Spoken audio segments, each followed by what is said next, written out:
Well, good evening. Welcome to Kenmure Bands, where we're staying at the moment until we get into Kilmordegate Manse. It's quite late in the evening. Catherine and Chloe are away to their beds, and I'm left here in the living room. And generally, I'm quite optimistic by nature. Don't tend to get too concerned about the future. But if I do start to think about the future and perhaps get a bit more negative, it's usually at night when things are dark outside, quiet, nothing's really stirring, and telly's off, and everything's quiet. And suddenly you start to think about the future. Fears, worries, doubts start to surface. And over these last months during lockdown, many people have been thinking about the future, thinking about the situation they're facing, and there has been a lot of fear and worry and uncertainty about what's happening, what's going to happen, and what the future holds for themselves, for their families, for jobs, for retirement, and all sorts of different scenarios. Everyone has their own particular take on that, depending on their circumstances. And as I say, for some, it may seem bleak. They might be really concerned and worried about health and just where they're going to be in the next few weeks and months. And especially as we come out of lockdown, it's been an unreal time when things have been kind of on hold. But now we're saying, right, what is going to happen? And it's true to say that very few people have any great certainty about the future. Actually, indeed, no one knows what the future holds. People have their crystal balls and they talk about knowing the future, but only one knows the future, and that's our God and our Heavenly Father. And that reminds me of that wonderful verse in Jeremiah that we read about earlier, how that God knows the future. And the wonderful thing is that he makes promises. First of all, he made a promise to the people of God that who had been taken away into exile. They had sinned against the Lord, and as punishment had been taken into exile.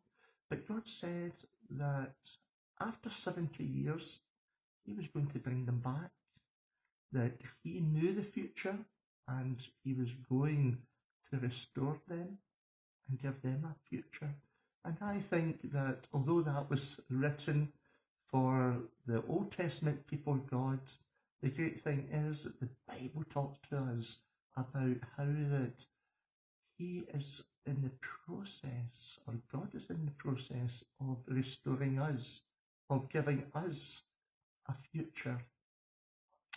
And that surely is something that we're going to hold on to, so that we know that no matter how bleak things are, on a personal level, in a congregational level, that we know God is in control. He's in control of our lives. He's in control of our future, and we can rest on him. The Lord Jesus Christ has promised that he will give us a future. So let's hold on to that and let's trust in him. I'm thinking about our church, our congregation. I'm thinking about how that we want to seek God's will for us. And I think that this time, as we start to ease out of lockdown, would be a wonderful time for you and I, on a personal level, be seeking God. Let me read this verse from Jeremiah that is so encouraging for us. It comes from Jeremiah 29 and verse 10. It says, the Lord says, when Babylonia's 70 years are over, I will show my concern for you and keep my promise to bring you back home. And then verse 11, I know the plans I have for you, plans to bring you prosperity and not disaster, plans to bring about the future you hope for. Then you will call on me, you will come and pray to me, and I will answer you. Could this be a time of prayer, a time of waiting upon God, a time asking Him to show His hand, to reveal His will, so that we might enter into that future that He has planned through His Son, the Lord Jesus Christ?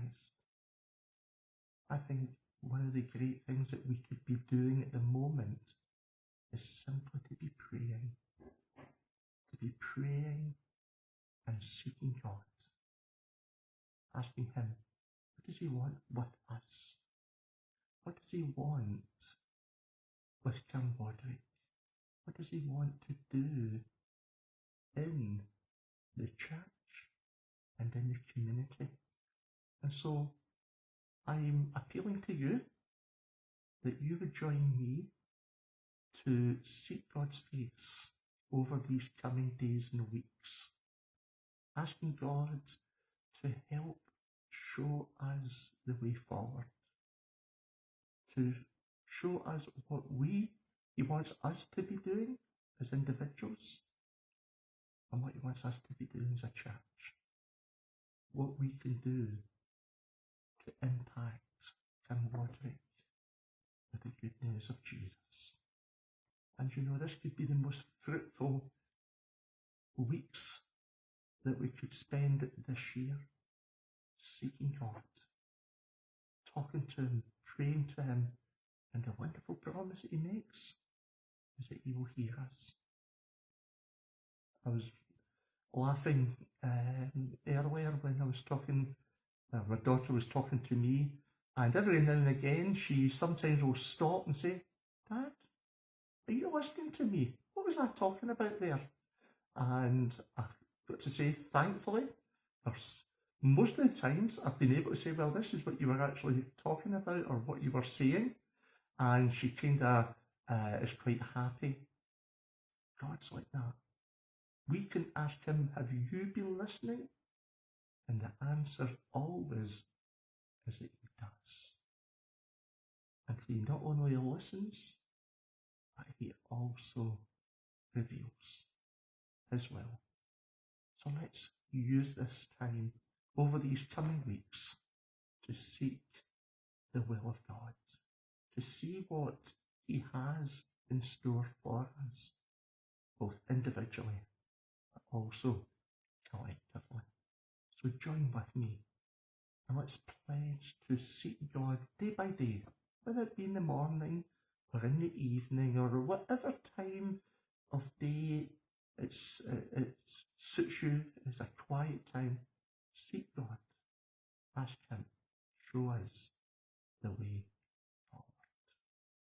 So I hope you have a good night, a restful sleep, and that you waken up tomorrow fresh and ready to receive the blessing that God has in store for us.